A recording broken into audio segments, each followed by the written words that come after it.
Children in Florida have been getting ill from an entirely preventable illness. But my guests today say the measles outbreak is a symptom of a much deeper malady in the state's public health system. I'm joined now by Dr. Paul Arons, a retired family physician with 4 decades of experience, including as the former HIV/AIDS medical director at the Florida Department of Health. Welcome, Dr. Arons. Thank you. It's very good to be with you. Also, Good morning. good morning. Also, Dr. Leslie Beitsch, a faculty member at the FSU College of Medicine and former director of the Oklahoma State Department of Health, as well as the deputy secretary of the Florida Department of Health. Dr. Beitsch, thank you for being here. And, I've got to pick it. Hey, good morning, Dr. Beitsch. That was my bad. Welcome. Thank you. We also welcome Dr. Jeffrey Goldhagen, professor in the Division of Community Pediatrics at the UF College of Medicine and former director of the local health department from 1993 to 2005. Welcome. Oh, thank you. Thanks for being here. We're also welcome your calls and comments. We're tackling a big topic today, and we invite you to reach out on social media or email firstcoastconnect@wjct.org. You can also give us a call at 904-549-2937. Dr. Goldhagen, let's start with what's happening right now with measles in Florida. In classrooms and pediatricians' offices, the numbers are small, but what are we seeing? Well, what's happening with the measles outbreak is the proverbial canary in the coal mine. We have not responded to measles in the way it should be responded to. Our Surgeon General has not only not followed accepted public health practices, but has actually suggested the antithesis of those. Measles is one example. We had a devastating response in this state to COVID because of policies by the governor and by our Surgeon General. So over the past decades, but in particular accelerated now, public health has been gutted in the state, and individuals across the state are at great risk. And so the numbers, as I said, they're small. There's just about 60 or so cases nationwide, I believe, according to the latest CDC numbers. Florida has the second most number of cases, just 10. And the state says it's under control, but I'm curious, this is a reflection of overall declining vaccination rates. Explain how that plays into why we're seeing measles cases at all. Well, the primary role of public health is to protect and promote health and to generate the policies in order to do so. And so at this point in time, the health department, Department of Health from the state, and at the local levels, which are now controlled by the state, are neither protecting or promoting vaccinations. They're not protecting health.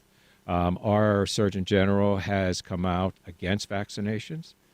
He's come out against the appropriate and routine quarantine practices. And so whether it's measles today or the next COVID pandemic tomorrow, this state and this Surgeon General and this governor has gutted the public health response. And at this point in time, public health cannot protect the citizens of this state and certainly cannot promote health. Dr. Beitsch, how did the state Surgeon General respond to this recent outbreak specifically? I mean, he sent a letter to parents, is that right, who were in these affected schools? That's correct. He said it was their decision whether or not to be vaccinated or to send their children back to school. And again, as Dr. Goldhagen indicated just a moment ago, that's contrary to recommendations that have been in place for decades. And ironically for me, I began my public health career as a medical director of the health department in Broward County. And we had a measles outbreak in, must have been 1989 or 1990, which we responded to in a very different way and rapidly interrupted the spread of the pathogen. If you've not been vaccinated and you're exposed to measles, there's a way higher than 90% chance that you will, in fact, develop measles. And Broward, in 1989, was an international community. It's even more so today. So you've got people coming into the state of Florida and Broward and Dade and Duval and our left coast in Hillsborough counties and Pinellas counties, they're international destinations, and not being vaccinated really places people at risk. And so the idea that you would not vaccinate people is public health malpractice, but then that you would allow kids to go back to school during the period where they need to be removed from the school if they don't wish to be vaccinated so as not to expose others. That's really a dangerous thing to do. People die from measles. This is not a trivial disease. Most people handle it well, but there are all kinds of complications from having an active case of measles. Dr. Paul Aron, you're a family doctor. I doubt you've seen much in the way of measles. I mean, I think most of us think of measles as being fairly well eliminated from the U.S. Since 2000. But it does have very serious consequences, as Dr. Beitsch was saying. What do you know about measles in your practice? Well, I was born before 1957, which I think was the cutoff date. They say that people are often have natural immunity. I had measles when I was a child and did not have any serious sequelae, but a case of measles can range into some very serious problems, including pneumonia and encephalitis and so on. So, and there can be after effects as well. I think just to add a little bit of information, the 10 cases that have been reported in Florida, 9 of them were in Broward County, as Dr. Beitsch was alluding to. 1 was in Polk County. And those cases, as far as we know, are now resolved. I don't think there have been any new cases reported, say, this week, the way there have been in Chicago. But I think what struck me about the response was, first of all, that there was some sensitivity on the part of the governor, feeling that there was undue attention being paid to the outbreak in Florida. And, I think he feels like Florida is being stigmatized or somehow because of the COVID controversies and so on, that undue attention is being paid to us. But I think that's symbolic of what's been going on in public health in this state, not just during the DeSantis administration, but in the Rick Scott administration, and even before, which is that public health has been politicized. And for example, and this historically, for example, there was a tuberculosis outbreak that the Duval County residents probably remember well. And right at that time, the Department of Health was being reorganized through the legislature, and the TB hospital in Lantana was being sold. Those are the kinds of things that I wouldn't say that the Department of Health has been totally gutted, but I would say that there are all sorts of warning signs, as Dr.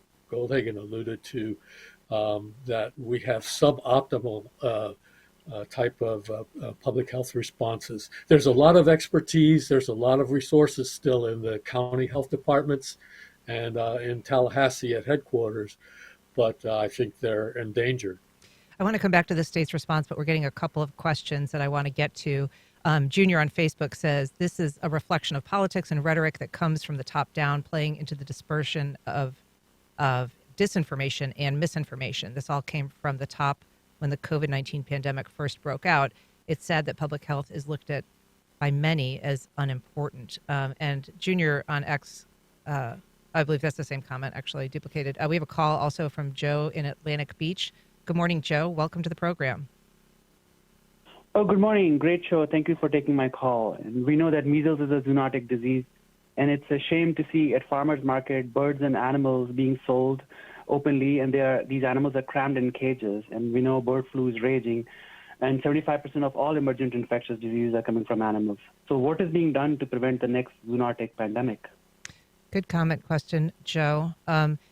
to that point, I mean, there are a lot of, risks out there, Dr. Goldhagen. There's a lot of illnesses out there. I want to just kind of touch on the administration's response. We did reach out to the Department of Health and the governor. We haven't yet heard back, and we certainly will update you if we do hear back. But I think that their perspective would be, their response in this specific case was to an outbreak at a school, and that the Surgeon General was giving parents, kind of giving some element of parental choice, which has been, I think, a mantra of this administration, instead of a directive.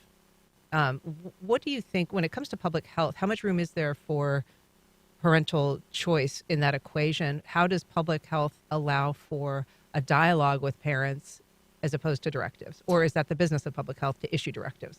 No, the business of public health is to engage the community.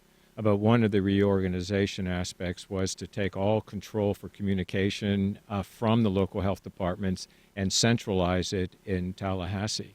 The messages then from Tallahassee are all political messages. They're all politicized.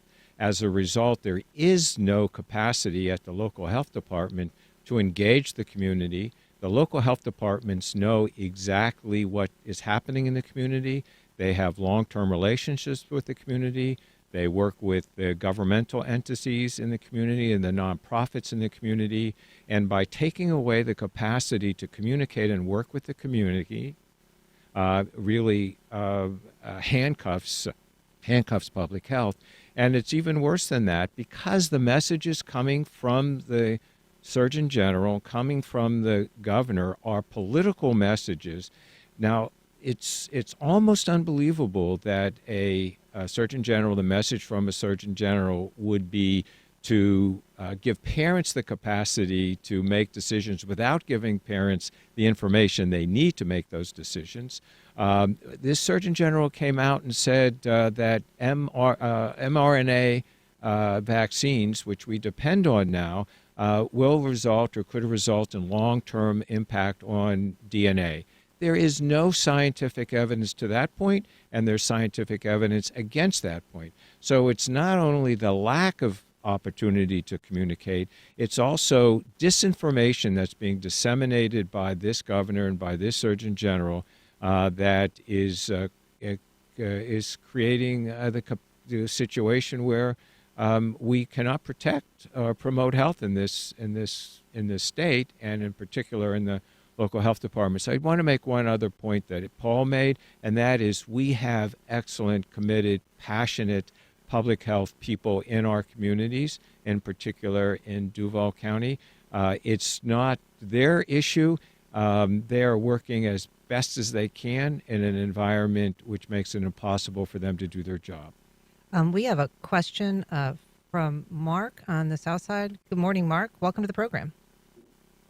Hey, good morning. I was listening to your conversation here, and I just happened to Google about migrants and measles and that kind of stuff, and it took me to a Chicago story. This is from NBC News on March 11th.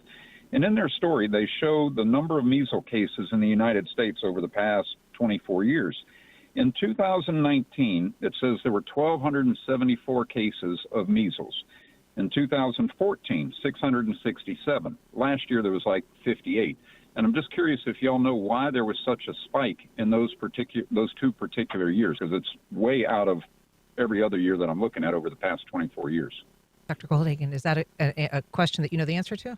Well, so yes, there has been a period of time where there was vaccination movement in the country, and there we reached a nadir as far as vaccination coverage for measles, mumps, rubella, and so on and so forth. So those examples are perfect examples as to what happens when vaccination rates fall.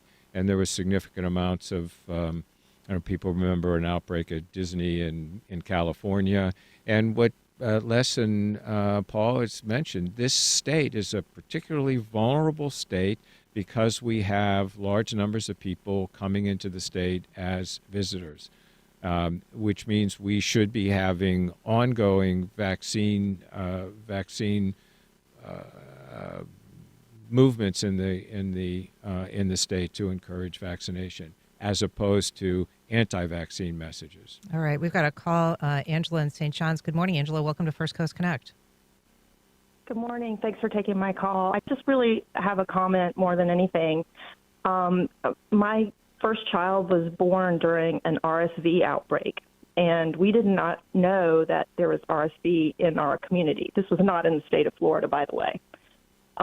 And my son ended up in the hospital for 7 days, and I cannot imagine having a newborn right now in Broward County with the health department treating this like it's no big deal, because these kids can get really sick. And if you are the parent of a newborn, your newborn does not have immunity to anything.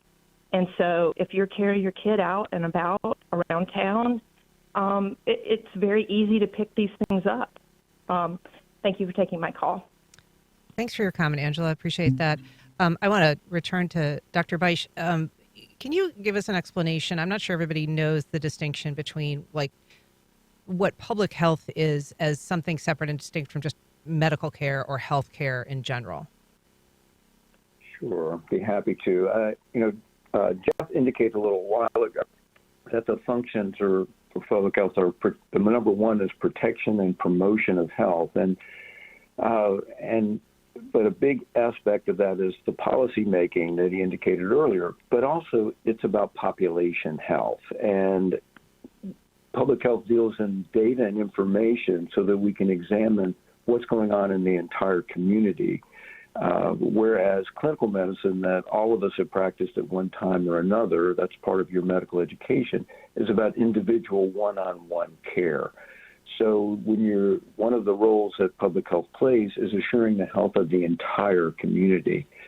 And if we go back to the beginning of this conversation, that's what's so concerning for us about not engaging the community, but also about not protecting the public overall with the vaccine messages and the campaigns to increase vaccination rates. It's not protecting the community. It's not protecting families.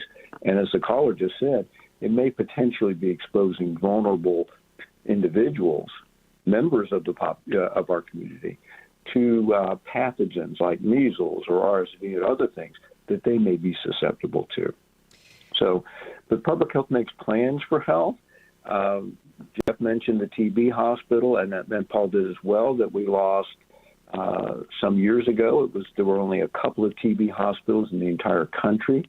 They were doing a lot of research on how to treat TB, but public health often makes important contributions to control of contagious diseases, but also chronic diseases and injuries, environmental concerns, making sure we have clean water and air in our communities. So that's just a kind of a tip of the iceberg explanation. We've got a question from John on Facebook. He says, does the MMR vaccine prevent measles? If yes, then who cares if parents choose not to vaccinate their kids? Parents who do choose will then have protected kids, unless, of course, the vaccine doesn't actually work. Yeah. Yes, the measles vaccine is essentially 100% effective in preventing a child from getting the disease. And it is, to a certain extent, it's a little callous to say, well, parents can decide whether they want their children to get the vaccine, and if in fact they don't, then so be it that the child gets sick, and as Paul said, the child can die from it. So, and the issue also is around herd immunity, and so we need at least 95% of the community to be vaccinated. Remember that measles vaccines doesn't start until the age of 4 or 5, which means all children between birth and age 4 and 5 are susceptible to the disease. If there is 95% of the community covered, the disease can't circulate. So it's not just about protecting those kids that aren't vaccinated and could be vaccinated. It's also about protecting other children before they can, in fact, be vaccinated. And it's probably worth saying, I mean, that the kids who get this, they get a cough, runny nose, conjunctivitis, they're very sick. I mean, it's a very miserable disease, rash, full body rash. And about 2 of 1,000 get some very serious diseases that can surface years later, including things that cause blindness, personality changes. I mean, it's not an insignificant illness, and 1 in 6 children actually end up in the hospital. Mhm. So it's very serious. And in terms of the overall vaccination rate, Ann, go ahead. I think we should clarify one thing. I think the vaccine guidelines are for 2 doses now, and the first one is at age 1, I believe, so that there is some protection in those years, those childhood years leading up to school age. It's the second shot that confers the absolute immunity. And I also want to point out that this question about, okay, the kids that are vaccinated are going to be fine, and if a parent chooses not to vaccinate their child, that's on them. But there are immunocompromised individuals in our community. It's very important to achieve that kind of herd immunity that Dr. Goldhagen has referred to, so that people who are otherwise vulnerable, despite the availability of vaccine, are protected. In terms of the herd immunity versus, the overall vaccination rate, the CDC, as you say, recommends that, 95% is what should be the minimum standard or the accepted standard. Duval County right now, I mean, they do, periodically look at how many students in a given class. 7th grade is one of those thresholds where they measure. And Duval County, according to the CDC, is just at 82.5% among 7th graders. That's the lowest in the state. And the Department of Health says that the rates in Duval are so low, it's actually, quote, affecting statewide out of compliance rates. And so it's a problem that we're seeing statewide in terms of low vaccination rates. But Duval is actually kind of at the forefront of that problem. Correct. And I would ask you, and I'd ask our listeners to inform us as to what they've heard about getting the measles vaccine, what kind of measles vaccine campaign exists today in Duval County. And that's a sort of a rhetorical question because, in fact, there is not an active measles vaccine campaign happening in Duval County and the surrounding counties, which is critically important to respond to this outbreak, but in particular, future outbreaks. The system needs to be in place in order to be able to protect, number one, but also to respond to these situations and other types of disasters, so to speak. Well, to your point, last week, Jacksonville's chief health officer, Dr. Sunil Joshi, who's part of the city's effort to respond, he spoke last week to WJCT's Dr. Joe Servin. Let's listen to a little of what he had to say.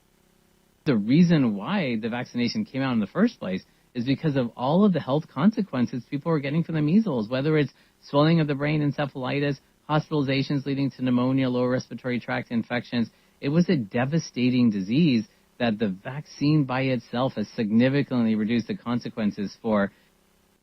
Dr. Aron, I want to ask you about that because, to Dr. Goldhagen's point, this is not coming from the state health department or the local health department. This is coming from the city of Jacksonville. Is that in any way telling that it's kind of in their wheelhouse now to take up the mantle? And to be clear, it wasn't offering a resource of places to get vaccines like the health department. He was just making a recommendation that parents see to it that their kids are vaccinated. Yes, I think it's an important point that this doesn't just originate with public health, that in our society at large, there are social media campaigns and there's just a lot of conspiracy theories and misinformation that I think leads into this anti-vax atmosphere that we have that's even more of a challenge, and that I think it's the duty, the responsibility of public health to provide the accurate information and the recommendations. I think what we're seeing here in general, and this is sort of the intersection between the measles outbreak that we're talking about and the way Florida responded to the COVID epidemic, and that is that the current administration and Surgeon General have a philosophy of personal autonomy, which they link to public health. And I don't think those are two approaches that can be reconciled that way. Public health is not individual personal autonomy decisions, even though it's very important to personal individual health status. It's community based, and it has to do with protecting the community at large. And I think once you get into a sort of libertarian approach, you're not in public health anymore. Mm-hmm. We have a question about Dr. Ladapo, the Surgeon General, wondering if there have been any sanctions from the AMA. This is an email we got from Mark in Arlington. He says, what has the AMA done to sanction Dr. Ladapo for his spreading disinformation that is grossly out of step with scientific findings? He has been the source of some controversy. He's actually even been lampooned by the New Yorker magazine. I think that they had an article joking that he was supporting reintroduction of leeches for, certain ailments. But certainly his COVID recommendations have been out of step with the mainstream of medicine, the CDC recommendations. But he remains a faculty member at the University of Florida, Dr. Goldhagen. He remains Surgeon General, and that's a political appointment. Yeah, correct. The whole process of bringing Dr. Ladapo into Florida was facilitated by the University of Florida. They provided him a tenured faculty position. They circumvented all routine recruitment processes. When he was recruited, he got his license within a couple of weeks. It takes most of us 6 months. And was Surgeon General within 2 to 3 weeks. So there's been no attempt by the University of Florida to censure him, to sanction him, or in fact to terminate him as a full-time University of Florida faculty member. Do you think any of that would be appropriate? Well, there have been a number of attempts to, in fact, push the administration to do that. They have pushed back, said that it's not their issue. And there's an irony here, whereas the University of Florida College of Medicine and university in general is a wonderful institution that I've spent 30 years as part of faculty member. The irony or the paradox is they push to expand their access to healthcare facilities, not the least of which is the new one here in Florida.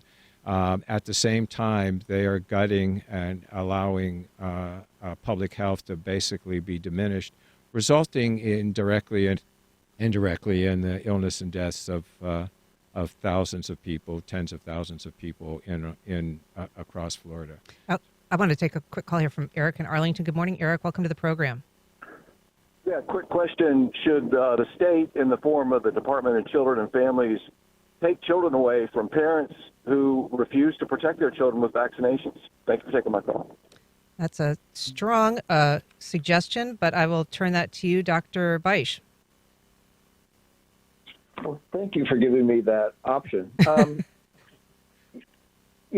Even though we've all said in one way or another that public health is about protecting the community, it's done not through, I think, rather draconian means that were just suggested, but rather through education and information. And where we've seen the great downfall in this administration is providing incorrect or misinformation. And so our first duty is certainly to inform and facilitate access to better health information, to facilitate access to vaccines. And again, we want to promote individual autonomy in decision-making, but we want to do it with information that protects the community and the collective. So, that would be the normal public health approach. But I also wanted to mention, and we've all said this one way or another, but public health, when it functions well, is apolitical. It's not, we have certain types of public health in a red state or a blue state. It's apolitical. It's about protecting the community. And the culture of the health department or any other organization starts with the leadership, in this case, the governor's leadership and the Surgeon General's leadership. And their leadership has been to undermine trust in governmental organizations. That leads to people questioning information and whether or not they should be vaccines. We're not advocating removing children from homes, certainly unless there's other reasons to do that. So thanks for giving me a shot at offering that explanation. Thank you. Thank you for your answer. Dr. Arons, you led the state during its response in the HIV/AIDS crisis, which I think a lot of people in public health look as almost a golden age of public health in this state. But it has gotten increasingly difficult, I'll say, even as a member of the media, to get any answers of the health department, certainly during COVID. But I remember even as far back as Zika, being unable to reach somebody at the local health department to provide an answer. How has that changed since when you were in charge of the HIV/AIDS response? Well, and I'll put a little bit of a disclaimer there that I was the medical director in that bureau, and there was administrative leadership as well, overarching. But yes, I think, Florida actually was on the cutting edge of legislation to both to fund the response to HIV and AIDS and also to protect individuals from stigma and discrimination related to HIV and AIDS. Unfortunately, I think with some funding restrictions and during the 20-teens, Florida actually returned prevention money to the federal government because of the unwillingness of the governor and the legislature to give budget authorization to spend the money. That's the kind of thing that has put Florida behind in the response to decrease the epidemic, because we certainly have ways now of preventing transmissions that we didn't have before. People who are adequately treated don't transmit HIV and so on. And last year, Florida had 4,606 newly reported cases of HIV. And compared to states like New York and California, which have pulled out all the stops in trying to end the epidemic, even Texas, our rates, new case rates per 100,000 are higher than those other highly impacted states. Yes, we're behind in our response. There is, in fact, during the during the Trump administration, a new federal initiative to end the HIV epidemic, to reduce new case reports by 90% by the year 2030, was put in place. We're not on the right trajectory to succeed in that in the state of Florida. Thanks, Dr. Arons. I want to take a quick call before we have to wrap. We've got Kathy in Jacksonville. Good morning. Hey, good morning. I am not anti-vax, but I do have some questions. There's a lot of heavy emphasis. You're talking about the measles, but what about the other vaccines? There seems to be a lot more children being vaccinated with more vaccinations than we had, say, 60s, 70s, and the early 80s. And also, how does the new definition of a vaccine with the mRNA play into the vaccinations that are now given to the children? Are these vaccines now changing? Thank you. Great question, Kathy. I'm going to give that to you, Dr. Goldhagen, and then we're going to have to wrap. So just as briefly as you can. Yes, it's a wonderful, wonderful thing that, in fact, now we can vaccinate against RSV and a host of other diseases. So that's a wonderful thing. mRNA technology is old technology. It's not new technology. We'll look forward to the opportunity in the future to benefit from that new technology. Are we seeing more vaccinations overall than we used to? Yes, not the least of which is an example of the RSV vaccine that's out now for kids and adults. Okay, very good. Well, I want to thank you all for participating in this really important discussion, and we'll obviously continue with it. Dr. Beitsch, Dr. Arons, Dr. Goldhagen, thank you all for being here today. Thank you. All right. Thanks for the opportunity. Thank you.